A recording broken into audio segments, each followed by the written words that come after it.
The historic Thomas Whaley House was built in 1853. It is one of the most recognizable, haunted, historic homes in all of California. It is a two-story, mid-19th century Greek revival on San Diego Avenue. At the time, the house cost just $10,000 to build. It is now a museum with 100,000 visitors yearly. Since the beginning, the house has had many purposes. Thomas Whaley came to the West in 1849 during the gold rush. He arrived in San Francisco and then came down south to San Diego. He bought the property in 1853 and built what we now see as a courthouse, which was originally meant to be a rat-proof granary. It wasn't really rat-proof. He should have known. He was from New York, but he made it happen. It was a granary for a small amount of time, and then it was rented out as different things. Victor Santana works at the Whaley House. He's learned much of the home's past and likes to share it with others. The house is beautifully decorated from the period. Each room looks as it did in the mid-1800s. Whaley claimed it was the best house in San Diego. Thomas Whaley owned the general store and was quite successful. He, along with his wife Anna and their 6 children, would move into their new home in Old Town. Despite their many successes, there would be much sorrow after the death of 6 family members in the house. We have Thomas Whaley. He's the man that built the house. He passed away in downtown San Diego in 1890 of natural causes. We believe that sometimes you might smell his cigar smoke. His wife Anna passed away in the house in 1913. We believe you might smell her lavender perfume. So we have Yankee Jim, we have Thomas, we have Anna, and we have Dolly. Dolly's probably my favorite. She's known for licking your leg. She'll lick your leg, she'll brush up against your leg, and she'll lick your toes. It's a dog. While there are many ghosts in the Whaley House, it's probably the ghost of Yankee Jim Robinson that is the most visible. It is said the ghost of Yankee Jim existed even before the house was built.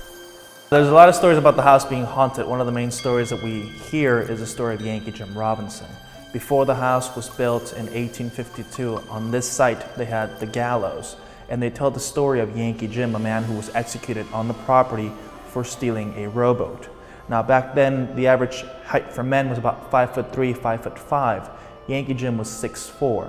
When they hang Yankee Jim, they don't take the correct measurements, so his feet could still touch the ground. Instead of breaking his neck, he got strangled for a few minutes and then he passed away. Yankee Jim was convicted of grand larceny and hung at the gallows in the same location where the Whaley House sits. Many believe he was wrongly convicted, and that is why his spirit has never left and is often seen in the master bedroom. As we go up the staircase, remember the story of Yankee Jim Robinson. People claim as we come up, you might feel pressure on your chest or on your neck. All right, I'll let you know. When we get to the top, you might even have a bruise around your neck, so have fun with that. I'll let you know if I feel any pressure then.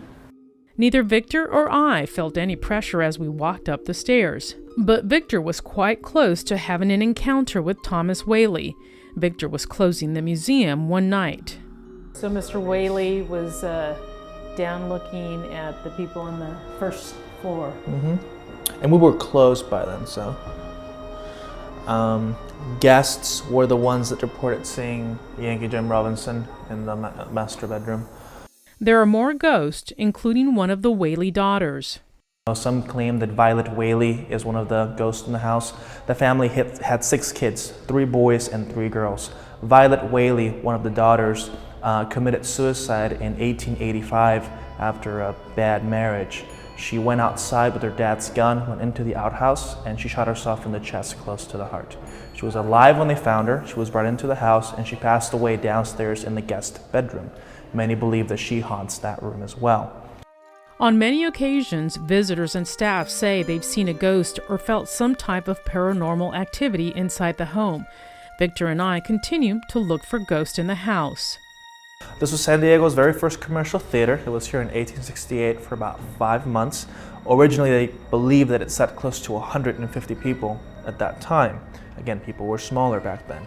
A lot of our visitors, when they come here, they often report, one, smelling lavender perfume, which we believe has to do with the fact that Anna Whaley, the lady of the house, passed away in this room after it was turned back into a parlor. Another thing that might happen is people claim they see the ghost of the dog upstairs. Kids come up here and they'll describe a small fluffy looking thing, and they'll say it's a dog. Again, we believe that's probably Dolly. It isn't certain why the Whaley house is haunted and why the spirits of those who died in or around the house still remain.